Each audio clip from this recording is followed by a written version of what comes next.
Se on ollut kauan niin jotain 1800-luvun loppupuolella.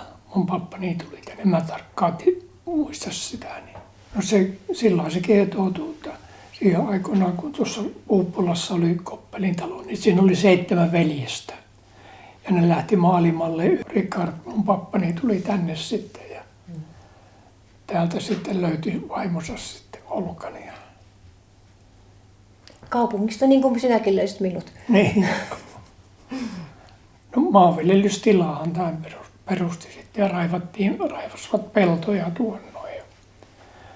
Peltoja raivasivat ja sitten kasvattivat ja rakentivat sitten tähän ensin tuohon semmoisen vanhan navetan, missä pitivät hevosia ja lehmiä.